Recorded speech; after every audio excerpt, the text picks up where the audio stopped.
Hello, everyone. I'm here with Raka Raka Ali. He is a famous parody artist. I think Raka's comedy music is nihilistic filth. I love your Obama video. I love all of Yeah. your.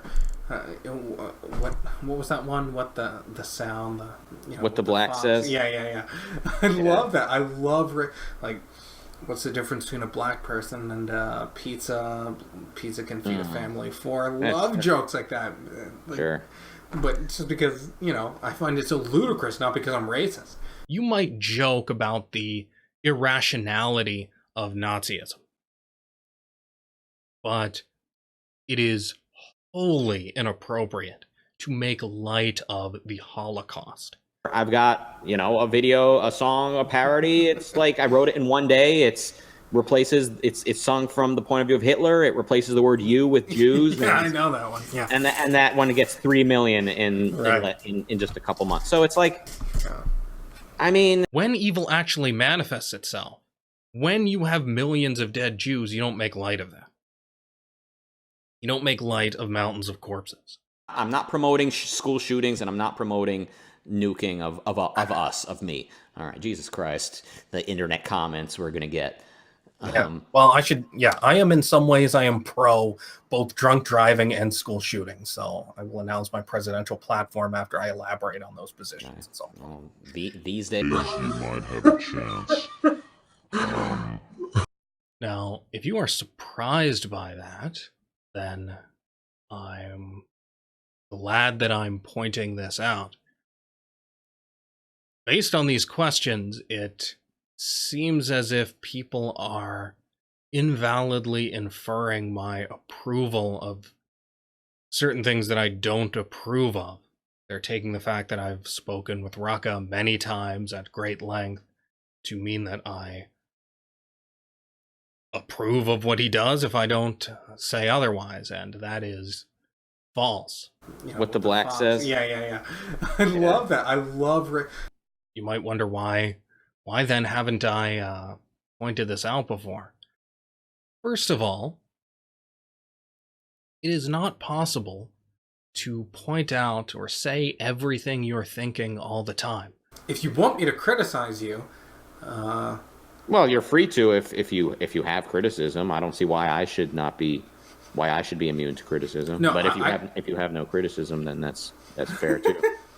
I um I don't care about the racist stuff. I actually love racist jokes because to me the joke is that racism is ludicrous. Like I find it so ingrained in my soul that the idea that somebody is determined by his race. Yeah, that's So the thing. that makes me laugh. Like when I speak with Raka, it's because he has made a list of notes. He's taken a bunch of notes and he has a bunch of things to ask me. It's not as if we've ever wanted for things to talk about, so I'm not going to derail the conversation by bringing up something. You know what? I don't like your music.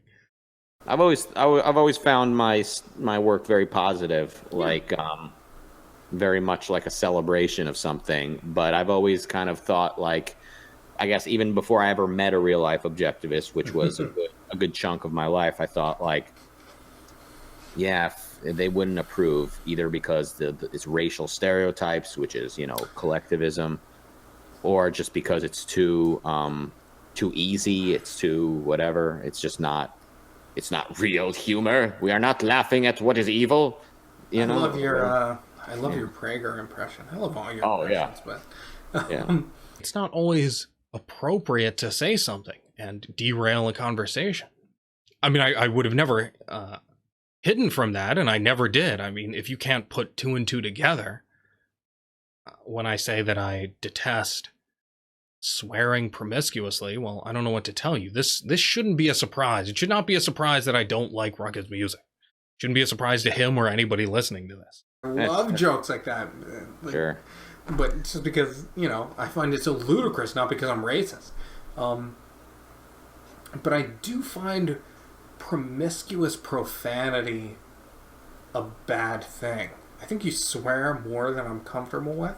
And I don't necessarily blame you for that because it's a cultural thing, but I don't swear a lot. You can probably tell from. Yeah. Uh, Yeah, I can. First of all, I'm drunk often in those conversations, so it's hard to notice things. It's hard to be as sharp. It's hard to notice things in the moment. Sometimes, Rucka will say something and I think, did he mean what I thought he said? Did he mean what I thought he meant? It's just unclear. Conversations go fast. You can't always catch what's, the meaning of something in the moment. You've made yourself accessible to me, and I appreciate that. And you, of course, were credited as a consultant on this song. I identified the essentials of the history of philosophy, I think, and I expressed it in a way that I think covered just about everything in the least amount of time, and that's my calling in life. And I think we're both rather good at identifying essentials. Would you say that's a fair thing to say in both of our fields? yes. I agree. So let's. I wouldn't want to be taken to sanction nihilism. The same is true with his history of philosophy rap, which I have multiple problems with. I noticed when I watched the final video that you had me in the YouTube description as a philosophical consultant. So Absolutely. that made me happy. Excellent. I mean, absolutely. You consulted. One is, of course, the disgusting vulgarity. I know for a fact when researching that video, in addition to asking me, he would just look stuff up on Wikipedia. That is not the appropriate way to research something like that. He should not have written that song before he had a basic grasp of the history of philosophy. Turned out pretty good. What'd you think? The video. Yeah, that's what I was. That's the next thing I was going to say. Yeah, I listened to it, and it's there's some really good parts of that song. Not just in terms of philosophical accuracy, but some good, casual sounding rhymes. The thing about rhyming. I mean, you're the person who does it for a living, so I'm kind of just armchair talking here. But True. the thing about rhyming is you're working with two sets of standards, the standards of prose and the standards of rhythm and rhyme. And the whole trick is to make it sound as natural as prose would while making it rhyme. And that's really hard to do because the requirements of making something rhyme are different from what makes it sound natural. So you get a lot of rhymes that are awkward because that's what rhymes, but it doesn't sound natural.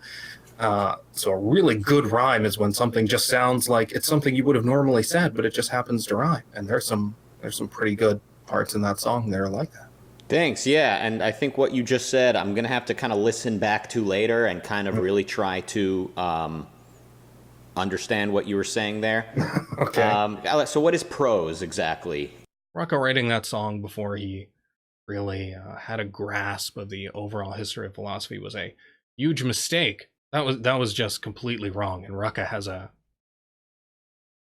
habit of doing things without thinking them through. He seems to have a real antipathy toward forethought. The purpose of this isn't to analyze Rucka's psychology, so I won't go into all of the examples of that, but it is something I noticed, and that was one manifestation of it. So those are the reasons I think he shouldn't have even done that song, apart from the fact that it's disgusting and vulgar. Turned out pretty good. What'd you think? The video. Yeah. So anyway, yes, I let things like that go. And my attitude is just, or has been, who cares? Before we get into that, this is one of the reasons, and I'm not just blowing smoke here, but you are probably my favorite objectivist that I know of, aside from my girlfriend. Because you... Okay, there are objectivists who are intellectual, and I can discuss ideas with them, but there are very few people who really react emotionally. People who take philosophy seriously on an emotional level are extremely rare, and I like those people way more than people I can talk to intellectually but that don't really have the passion. And you're one of the few people who responds emotionally, as far as I can tell.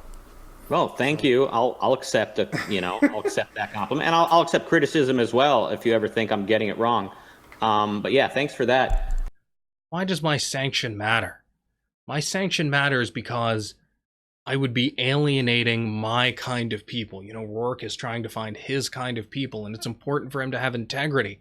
And sanction is an important issue because, he doesn't want people to come and, think of how Rourke succeeds. It's in large part because people see his buildings, that he didn't compromise, and then they come to him and they want work from him. Whereas if he'd compromised, he never would have found his way to those people. And the same thing here. If people see that I allow this kind of thing, good people will turn away. As for Rucka, he is not a philosopher, which he readily admits. And that's fine. I actually think he is the model for what most people should be. Most people can't be philosophers. And that's fine. They have their own things to do. But what people should do is recognize the value and truth in objectivism and then apply it to their lives, doing whatever it is they do. So that's exactly what he's done. And if everyone were like him, the world would be a hell of a lot better.